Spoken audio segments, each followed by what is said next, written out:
Next up, we have Master Frisky with Emma Lamangino. This year, Emma and Master Frisky have competed at Plantation Field. They were 15th. They did Millbrook Advanced and Bromont at the 3-star level.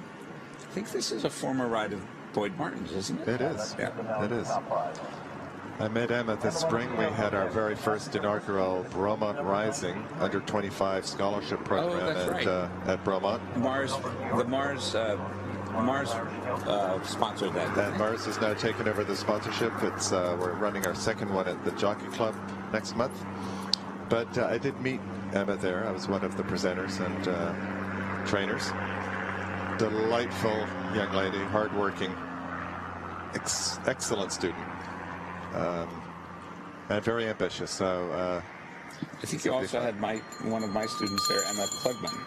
Oh my goodness, yes. And she actually has been awarded the scholarship to go again to Jockey Club. Okay, you talked about her at Jockey Club. Let's talk about this one.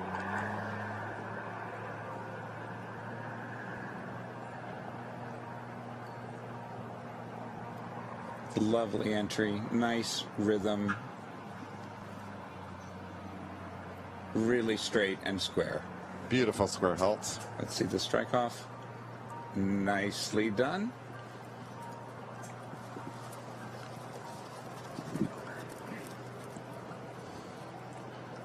And Master Frisky is owned by Steve Blount, a huge supporter in the sport. Oh, that's amazing.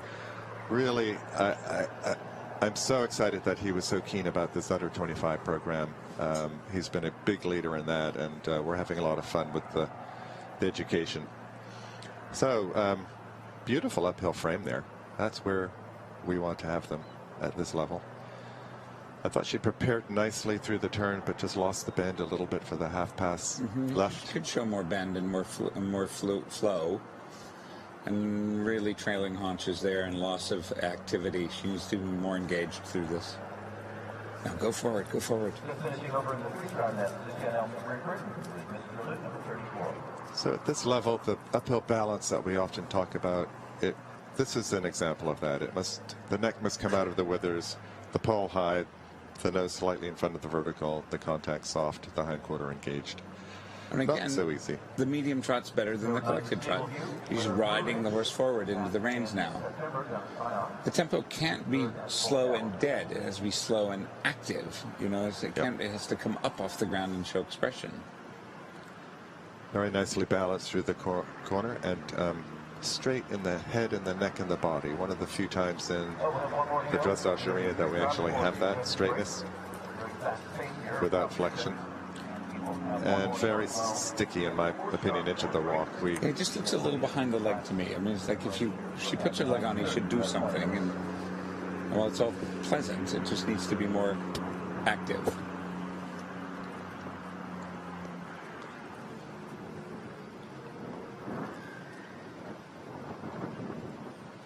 So that's what we would call stepping out on that half pirouette.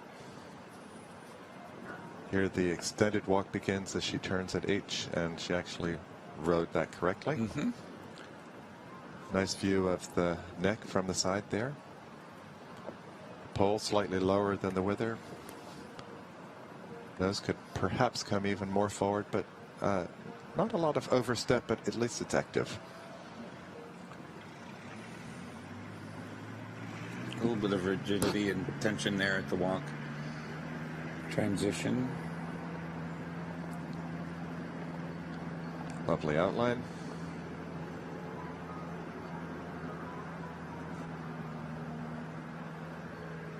Well, the walk is a hard tour on these event horses. They get so nervous. I can remember one of my advanced horses would trot behind and walk in front, thinking he was doing it right. Oh dear. So, Patrick, we talked about the difference between the half turn on the haunches and the half pirouette, which we have here, that they should turn in the sides of a dinner plate. She actually did a great job demonstrating the slight shortening of the walk, so we can make that turn in a slightly reduced circle. Could have been perhaps a little closer to the rail again. We saw some inaccuracy there. Lovely uphill canter.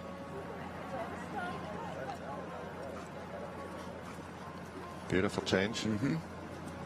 And again, now that she has all of the pieces in place, she'll ride that more forward and she could get yet an even higher score. I'd like to see the nose lengthen out a little bit for the extended canter, but good job going for it. Jack used to tell us to actually push the hand forward at three sides, boom, boom, boom, and let the horse extend the neck. Should have been deeper into the over to the rail there. Yeah, so she'll get dinged on general impression for her accuracy, but riding the movements very, very well, I think. I think with those flying changes, such good flying changes, or at least to the left, it was a very good change. Oh, unfortunate. I'd rather have the change be disjointed by being early behind than late behind. But it's still not correct. So for the collected canter work, I'd like to see all of it perhaps just 5% more forward. Absolutely. And that, I think, would clean up the rhythm and just get her 0.5 more marks here and there. Lovely balance onto the center line. And a lovely halt. Yep, super Good job. boy. She's happy. Now, look at that smile. This is her first time at this level. I think so. She did the Plantation 4-star. She did Millbrook Advanced. She was 4th at the Bromont 3-day event at the 3-star level, and has done several advanced earlier this year. The Fork at Tryon, which is a great event, and Pine Top. And then she was here in the intermediate or 2-star last fall. So she's been working her way up the ranks fairly well, and what a great horse to have as your first international event horse. Love to get kids on horses that have already been through the levels, that know the job, and where it's a known commodity. You know what you're dealing with. Especially ones that have come out of Boyd Martin's stable and training. It's a treat for Emma. At one of your old horses, Master Frisky, owned by Stephen Blauner. Great supporter of Emma here that's about to start, and myself and Doug Payne, and he's also really helping the USET Foundation, Steve is, and the sort of under 30 brackets of riders, so he's really giving back to the sport. But this is a great horse. This is by Master Rimp. I rode him a couple of years ago around Kentucky, and he doesn't look like a fast horse, but he's got an engine. He's an Irish sport horse out of a Clover Hill mare. What a great first international horse for this young lady. Yeah, and Emma's done a great job. So many thousands of hours go into, training and teaching your horse and getting selected to represent your country, and, to go to a competition and have complete trust in the transport and shipping is a wonderful, wonderful thing. And I think that's the great thing about the Dudder Corp. You can get to the event knowing that your horse is going to arrive in tip-top shape. We are very lucky that we are able to do that on a routine basis, and we are very grateful around the world to have the very best horses and riders that trust us, that depends us on a day-to-day, whether it's a 5-star Grand Prix, whether it's the Grand Prix of Aachen, Spruce Meadow Masters, Fairhill, or Rolex, or Burley, or Badminton. Millions and millions and millions of dollars worth of horses. Correct. No pressure, no pressure. Sometimes on a plane we've got about 250, 300 million. Going to the World Cup finals or World Championships. A plane. Some of the 50 best horses in the world on a plane. Very good, Emma. She was a little inaccurate at the 7 ABC combination. She looked like she was going to get down in your 4 stride and ended up throwing in a 5th, and then ended up doing 3 to the wedge. Master Frisky, I've given him plenty of that. Emma coming up to the coffin. Master Frisky. He finished 2nd or 3rd in this competition many years ago. I remember. Back in action. Good boy. Well done, boy. He knows the job, doesn't he? Yeah, and I think that's the great thing about a young rider getting a horse that's seasoned like that is. I think Buck is trying to point him towards 5 stars. Well, good jump there for Emma into the arena, huh? Nicely done. Good girl. Very nice. That was a good ride. Nick to the mill, and I bought him on a Tuesday and rode him advanced on Saturday, and he just took care of me. Yeah. He's a really nice horse. This is an amazing animal. He's the most laid-back, casual, almost lazy horse in the barn. And then you get him out on a course like this, and he's got just amazing... Somebody's... Emma coming to the last combinations. Horses. She's got this horse pretty fit. He still looks good.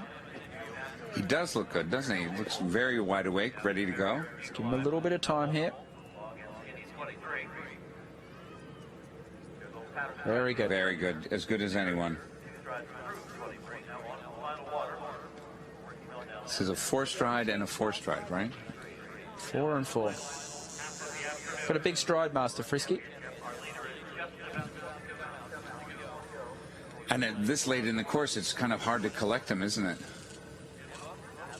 Good job. Well done, Emma.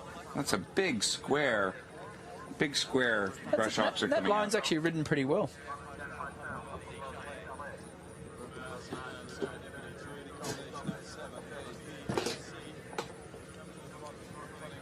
He looks fresh. Now, you rode him around Kentucky, too, didn't you? Yeah, I rode him around this one, Kentucky.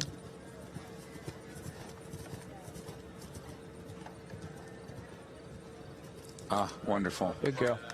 And Mr. Frisky, owned by Stephen Blauner, for another former ride of Boyd Martin. Seems Boyd is making up these old campaigners for young riders to get experience on. Emma rides for Stephen Blauner.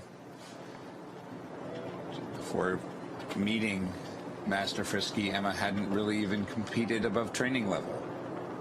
She's doing a great job with this horse. It was fun to watch yesterday. Master Frisky, having already been around almost every course in America, sort of took care of her.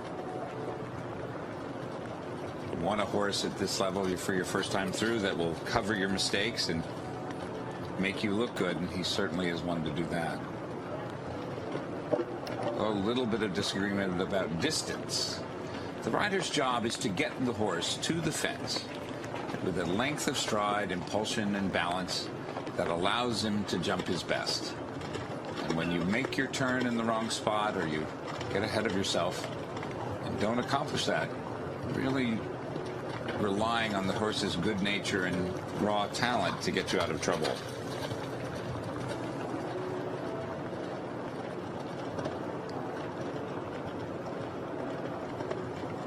Again, you see, it just gets a little long in the verticals and starts to question whether she wants to leave at that point. But so far, only the one rail down.